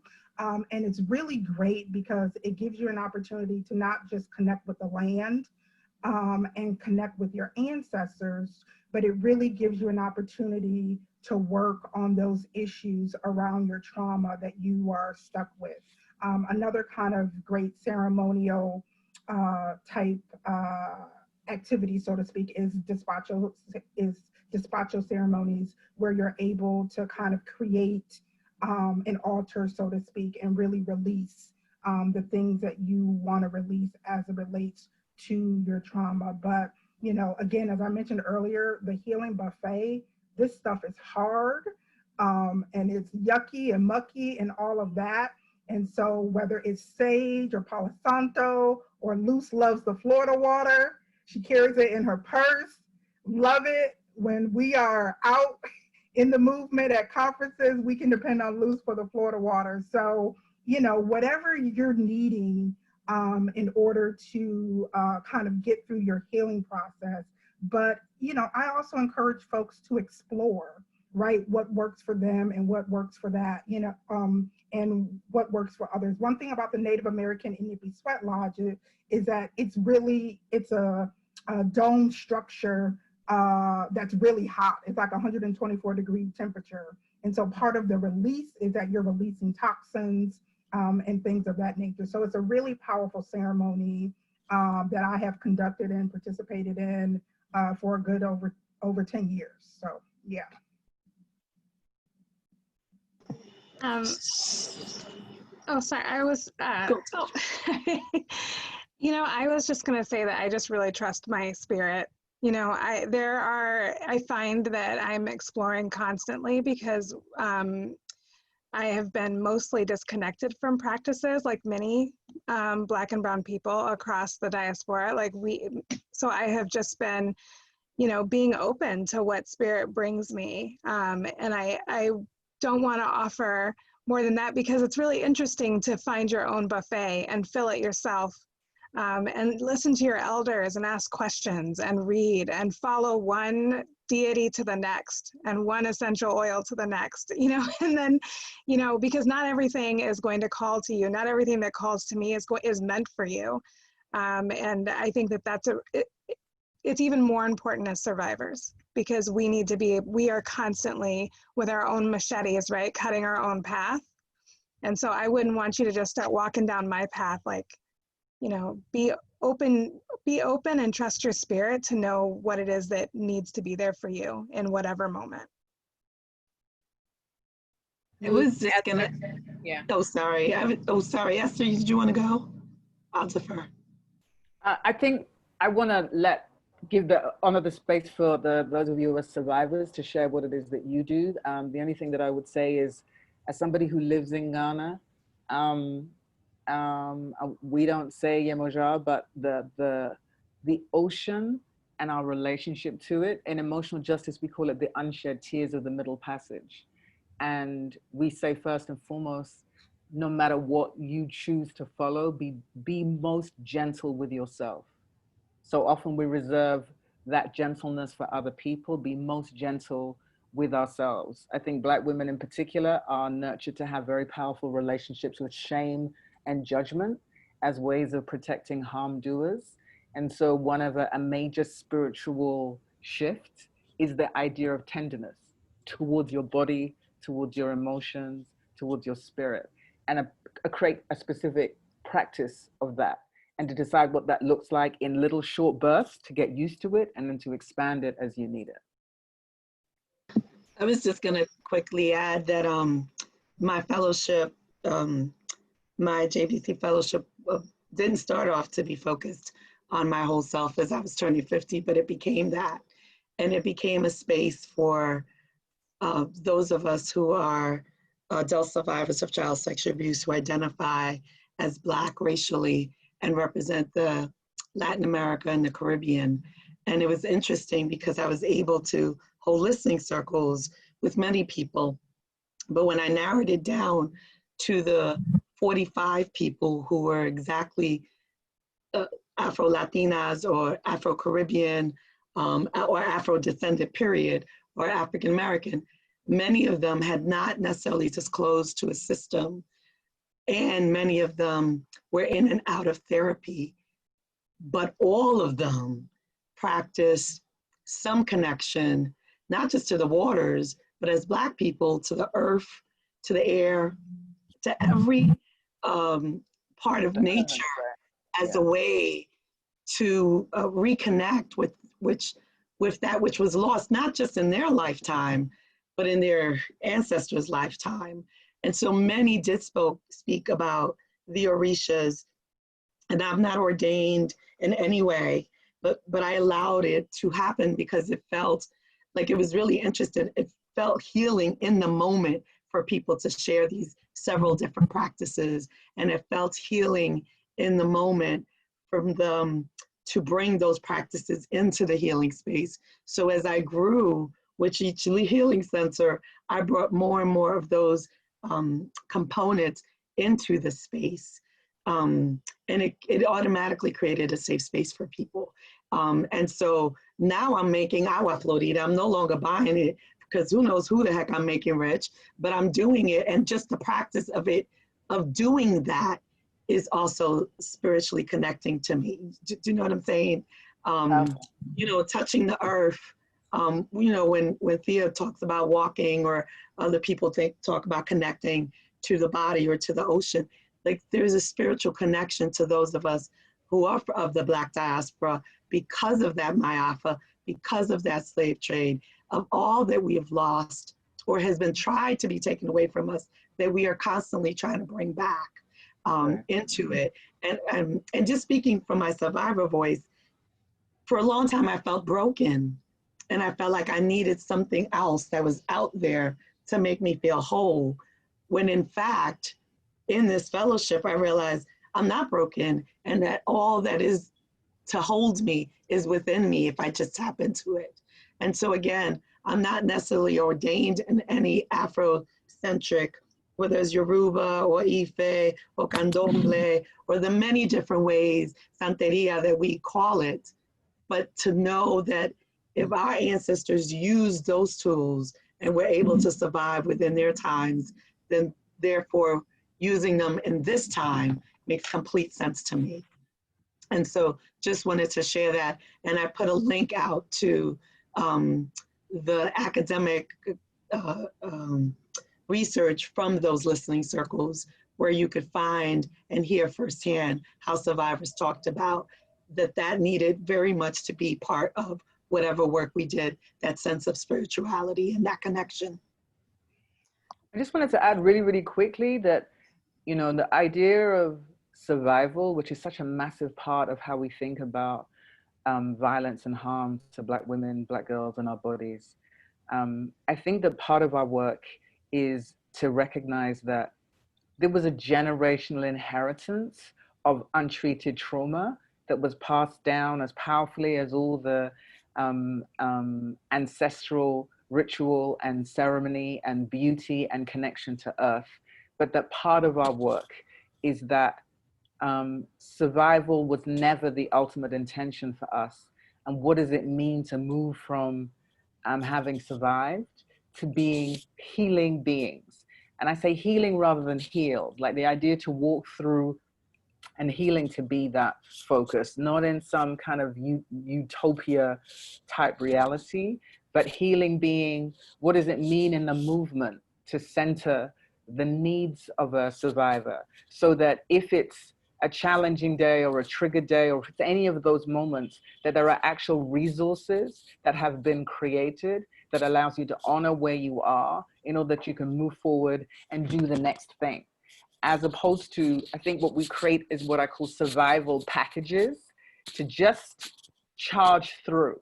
But what does it mean to not charge through, but to actually create healing space around each moment, which essentially is coming back to the same question. When we center Black girls and Black women, then we carve a different face of justice than the one that we currently have, which is so very often male. Wow, thank you, everyone. And just want to just share words from an attendee brief. I'm wrapping up that from Dee Sands, who says, thank you for all you do and for collecting your work in the book. And what hit me was that Dee wrote, I feel like I'm holding bolts of lightning when it's in my hands, justice without prisons. So I just really want to thank all of you, the survivors and activist healer, plural and or, and just to let everyone know that I will be sending out a resource guide, if you will, of contact information from everyone in this particular roundtable. And there were many. This is the 5th one, and they'll also include links to the previous one. So you'll be able to contact and reach out and learn more about all of everyone's work here. Just thank you to the ASL interpreters for creating language justice, to Just Beginnings Collaborative, who made the funding for the ASL interpreters possible, Nicole Pittman, and Sheila Alexander Reed, who is here. Yay, Sheila! Yes, who's been holding it down. And I saw my mom, who is a contributor. She wrote a note to you, Thea. I don't know if you saw it, but she's in the room, and good to see just so many people. But just wanted to just do shout outs to the contributors and to all the kindred spirits. So thank you all, and have a good night. Take good care, and we'll be back. Thank you. Thank you. Much love. Thank you. Yeah. Socially distanced hugs. Yes. Socially virtual hugs. Take care. Take care. Be safe. Bye. Bye. Bye. Bye. Bye. Oh, we gotta talk. Take care, y'all. See, I'll see you in New York, girl. Yes, girl. I'll talk to you soon. Good love. Yes. Bye. Bye, everyone. I go here. And the recording will be available soon, tomorrow. Oh, great. Yeah. Great job, Aisha. Good job, Okay. team leader. All Peace right. out. Flag a salute, Aisha. Oh, thank you. I said good night. It's late where you are, sis. What Late time as is hell. it? It's like, it's after midnight. I'm taking my black ass to Ooh. bed. Thank you Good so night. much. Thank you. Bye, y'all. Bye. Bye. Bye.